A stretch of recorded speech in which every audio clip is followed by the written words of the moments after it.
Hola, comencemos esta clase con la siguiente definición. Tenemos una circunferencia C con centro en O y radio R y ABC un triángulo. Vamos a decir que el triángulo ABC es un triángulo autopolar o autoconjugado con respecto a nuestra circunferencia C, si y solo si cada vértice es el polo del lado opuesto. Veamos algunas propiedades básicas de este triángulo autopolar. Supongamos que este triángulo A, B y C es autopolar y que este punto O es el centro de nuestra circunferencia de inversión. Es decir, el centro de la circunferencia con la cual A es el polo del lado BC, C es el polo de AB y B es el polo de la recta AC. Vamos a trazar las alturas de este triángulo y a los pies de las alturas voy a llamarle D, E y F respectivamente. Y sabemos que estas alturas concurren en el ortocentro del triángulo. Vamos a llamarle H a ese ortocentro. Y observa lo siguiente.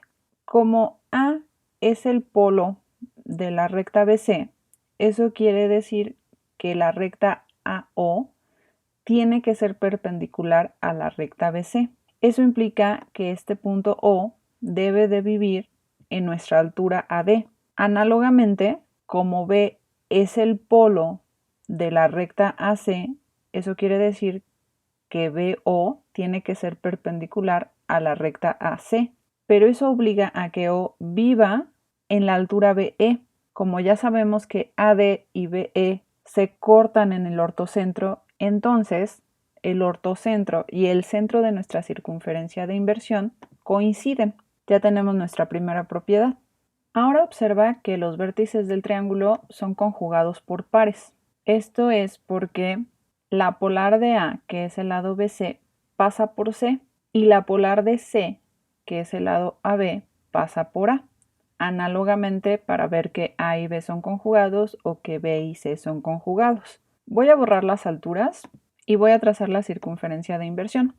Tenemos que A y B son conjugados y viven en la recta AB que corta a nuestra circunferencia en dos puntos. Esto ya es una contradicción porque como A vive dentro de la circunferencia, su polar no puede cortar a la circunferencia. Eso quiere decir que este punto B debe de estar afuera de la circunferencia. Por lo tanto, solamente un punto puede vivir dentro de esa circunferencia. Tampoco puede ocurrir que ninguno de los tres lados corte a la circunferencia. ¿Por qué? Con que tengamos una recta que no corta la circunferencia, por ejemplo, el lado BC, eso obliga a que el punto A viva dentro de la circunferencia, porque recuerden que A es el polo de la recta BC. Entonces aquí está obligado a que A viva dentro de la circunferencia. Voy a trazar la altura que pasa por A y el punto D. Lo último que podría ocurrir es que las tres rectas corten a la circunferencia. Aquí ya tenemos que dos están obligadas a cortarla. Supongamos que esta tercera también corta a la circunferencia. Eso quiere decir que la distancia entre O y D debe ser menor que el radio de la circunferencia. Como A está dentro de la circunferencia, entonces OA es menor que el radio de la circunferencia.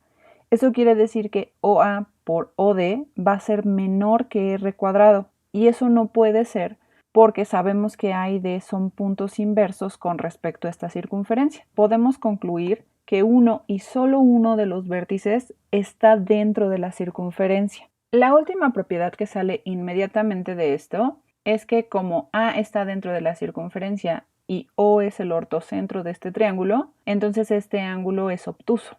Esto es porque OA y OD deben de tener la misma dirección y además OA por OD debe de ser igual a R cuadrada. Entonces O no puede estar dentro del segmento AD. El siguiente resultado lo que nos dice es que consideremos una circunferencia C con centro en O y radio R, 4 puntos en ella, P, Q, R y S. Si P, Q, R, S es un cuadrángulo completo, es decir, tiene todas sus intersecciones, entonces su triángulo diagonal es autopolar con respecto a nuestra circunferencia C.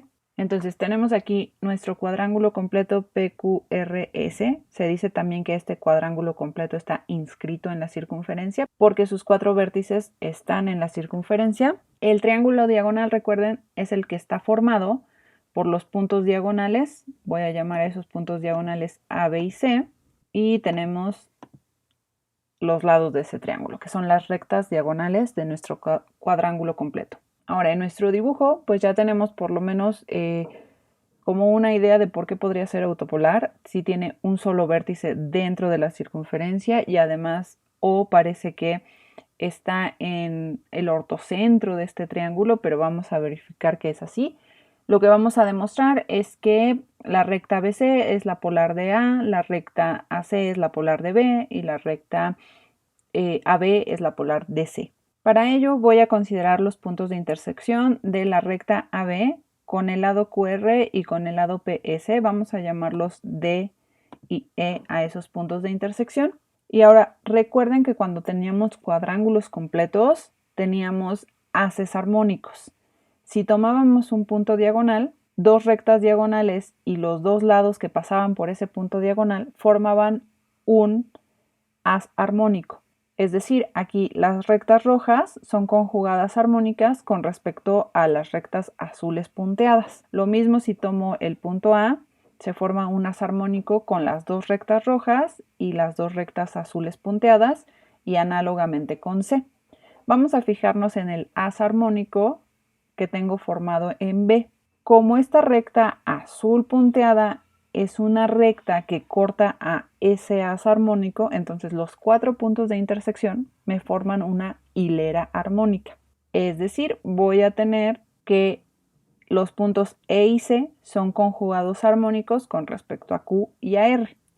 Análogamente, con esta recta azul punteada PS, me da también una hilera armónica, donde voy a tener que los puntos D y C son conjugados armónicos con respecto a P y a S. Yo digo que con eso ya demostramos que esta recta AB es la polar del punto C. ¿Por qué?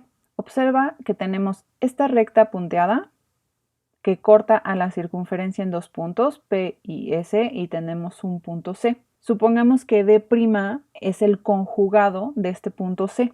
El primer teorema que vimos la clase anterior nos dice que entonces el conjugado de C en esta recta forma una hilera armónica con los puntos de intersección P y S. Pero además también ya sabemos que el cuarto armónico es único. Entonces ese D' y D tienen que coincidir. Análogamente, si hacemos eso, pero para la recta punteada QR, E es el conjugado de C. Recuerda que eso de conjugado lo que quiere decir es que la polar de C pasa por el punto D y la polar de D pasa por el punto C. Pero aquí esto ya está muy interesante porque encontramos dos puntos D y E que deben de vivir en la polar de C. Como una recta está determinada por dos puntos, entonces esta recta roja, que es la recta AB, debe de ser la polar de C. Análogamente, podemos encontrar que la polar de B va a ser la recta AC si ahora empezamos con el punto C y el haz armónico formado por las dos rectas rojas y las dos rectas punteadas, también vamos a demostrar que AC es la polar de B. Y con esto ya terminamos, porque como A vive en la polar de B, pues entonces la polar de A tiene que pasar por B. Pero también A vive en la polar de C. Eso quiere decir que la polar de A tiene que pasar por C. Por lo tanto, BC es la polar del punto A. Este resultado nos ayuda a encontrar ejemplos, muchos ejemplos de triángulos autopolares. De hecho, se pueden dar cuenta que si ustedes varían este cuadrángulo completo, pues encuentran una infinidad de triángulos autopolares con respecto a esta circunferencia. Con esto terminamos esta clase.